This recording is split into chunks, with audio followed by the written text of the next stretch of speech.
J'ai le très grand plaisir d'accueillir Karina Gauvin. Vous l'aurez reconnue. Bonjour Karina. Bonjour. Faut dire que vous nous Ça avez fait pas très plaisir très d'être là. gâtés. Pardon? Ça fait plaisir d'être là, là, il y a un délai, hein?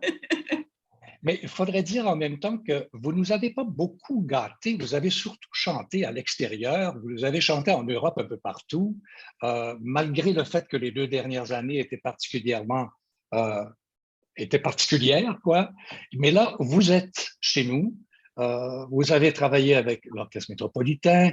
Vous allez travailler dans quelques jours avec l'Orchestre classique de Montréal, du regretté Boris Brott, dont on parlera dans quelques instants. Et j'aimerais savoir comment vous allez, compte tenu de ce qu'on vit depuis les 2 dernières années.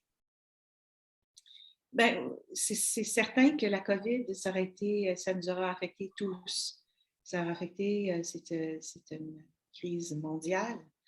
Et puis, ça nous aura fait réfléchir beaucoup. Moi, certainement, ça m'a fait beaucoup réfléchir.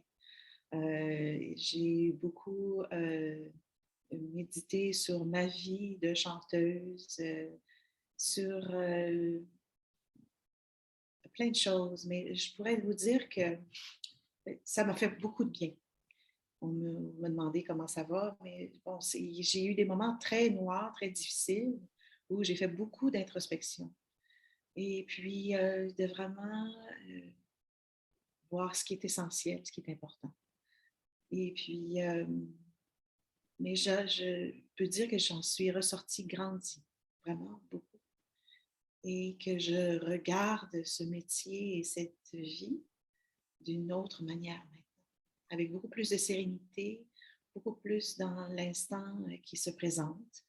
Euh, Parce que c'est ça, c'est un monde pas toujours facile, le monde de la musique classique, c'est les voyages, euh, les gens vont souvent dire ah, c'est très, très glamour cette vie-là, mais il y a aussi tout le côté, là, Ouais. la difficulté de toujours être dans ses valises, de jamais être avec les siens, de toujours être, bon, on a beaucoup d'études à faire, beaucoup euh, de concentration.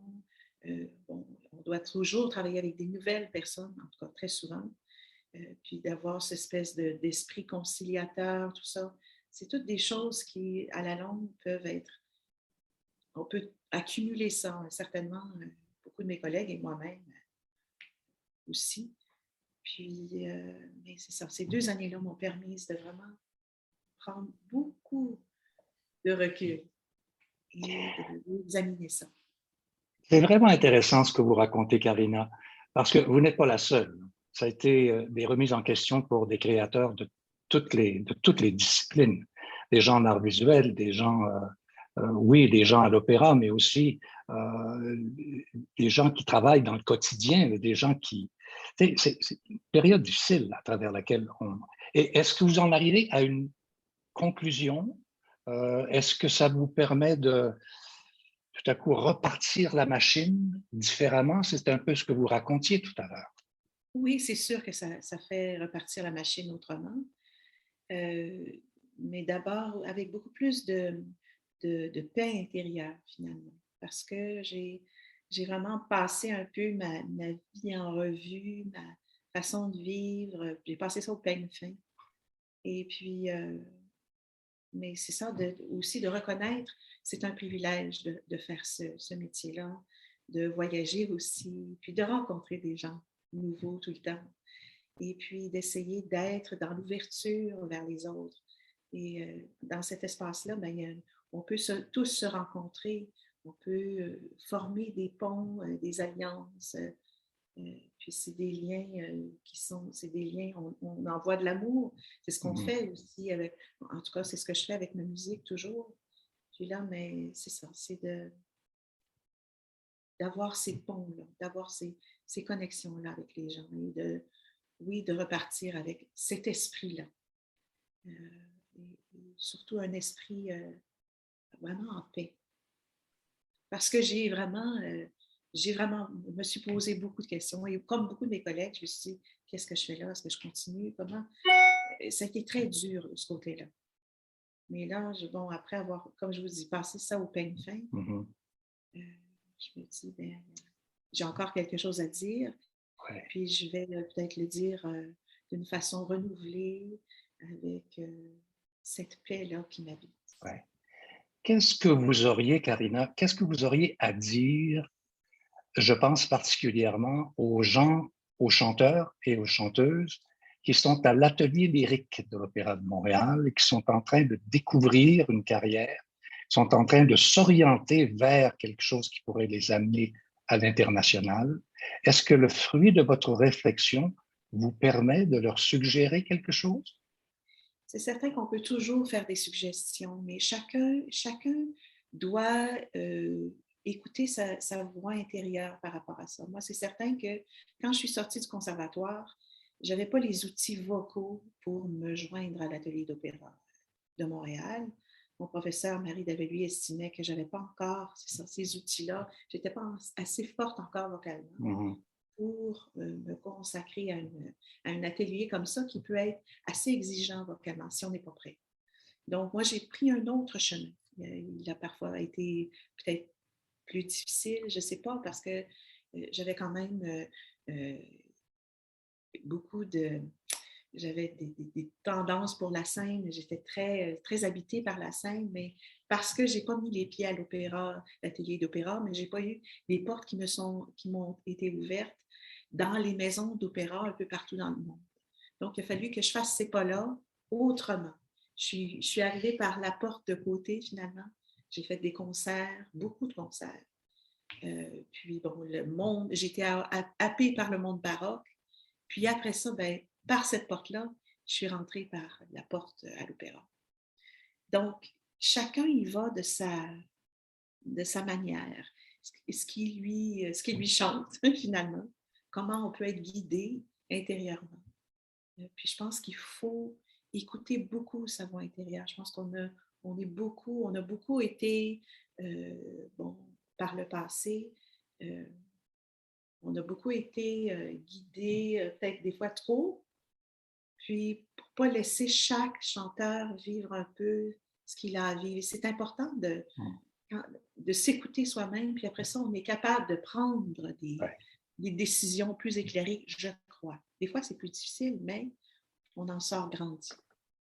Alors, parlant baroque, on va être dans le coup avec Handel, avec l'Orchestre classique de Montréal, une soirée qui est en pleine de vos plates-bandes, Oui. Karina. Oui. C'est bon. Alors, vous allez aussi, vous avez choisi d'interpréter un air d'opéra pour Boris Brott, qui est décédé il y a pas très longtemps de façon tragique. Et pourquoi ce choix qui me semble tout à fait naturel, mais vous aviez l'embarras du choix pour ça? Oui, bon, on avait l'embarras du choix, mais c'était un programme quand même. On voulait garder ce programme. Comment je pourrais dire? J'ai dit dans une autre entrevue que, bon, j'ai fait beaucoup dans ma carrière, j'ai travaillé beaucoup dans des choses inconnues, du répertoire, j'ai fait des choses, ça faisait 300 ans qui n'avaient pas été faites, bon, beaucoup d'inconnus, des choses déterrées, et puis parfois c'est agréable de pouvoir revenir à des choses qui sont connues, qui sont les tubes finalement, et que Voilà. les gens aiment. Puis c'est intéressant parce que ça va être mis en relief avec une œuvre contemporaine. Donc, toujours la manière très intéressante que Mathias Maut a de construire ses programmes. Alors, vous avez construit ce programme, Oui. si je comprends bien. Oui. Oui. Écoutez, La Chachiotianga est probablement un des airs d'opéra les plus connus, mais les plus prenants en même temps. Moi, je sais qu'un jour, je voudrais l'entendre, même si je n'entends plus, parce qu'il y a quelque chose, ça évoque une dimension qui est énorme, là. D'être dans la salle, parce que évidemment, on sera à Pierre Mercure, et cette salle résonne bien pour ce genre de musique, pour la musique baroque. Mais qu'est-ce que vous avez choisi en contrepartie de cet air? Vous Donc, parliez d'air. Oui. Il y a un air de Cléopâtre dans Giulio Cesare qui est vraiment, bon, oui, c'est ça, c'est plein de gaieté euh, quand Cléopâtre se rend compte que finalement César est sain et sauf, sauf. Et donc, Ouf. c'est comme l'exubérance et la tristesse, oui, c'est comme Ouais. des juxtapositions qui sont vraiment très grandes. Et c'est pas votre première aventure avec l'ensemble Caprice non plus. Non, non, non, non. On a fait quand même plusieurs choses par les années passées, mais durant la pandémie, on a eu l'occasion de faire quelques projets. J'ai été très reconnaissante, en fait, que je puisse faire ces projets-là parce que c'est justement les projets virtuels qui m'ont permis de garder ma tête au-dessus de l'eau comme de chanteur et de musicien. Ça a été vraiment très, très important. Ce que vous avez traversé, ce qu'on a tous traversé, vous a permis d'expérimenter avec d'autres modes de diffusion. On n'est plus strictement maintenant, et je pense qu'on n'a plus jamais qu'on sera strictement sur la scène. Bon, les modes, on s'adapte. Et j'aimerais savoir comment vous vous sentez à l'intérieur de cette mouvance-là. C'est-à-dire qu'on laisse de côté certaines choses, on a développé d'autres attributs. C'est certain qu'au départ, on est nous les plus vieux, là, si je puis m'exprimer ainsi. C'est comme un choc au début. On trouve ça difficile. Les jeunes sont habitués de se faire filmer, de se filmer eux-mêmes, etc.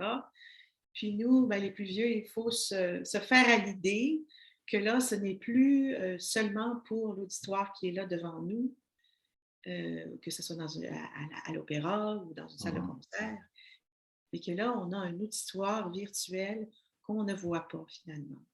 C'est un peu comme l'enregistrement, mais là, il y a tous les éléments visuels qui se rajoutent.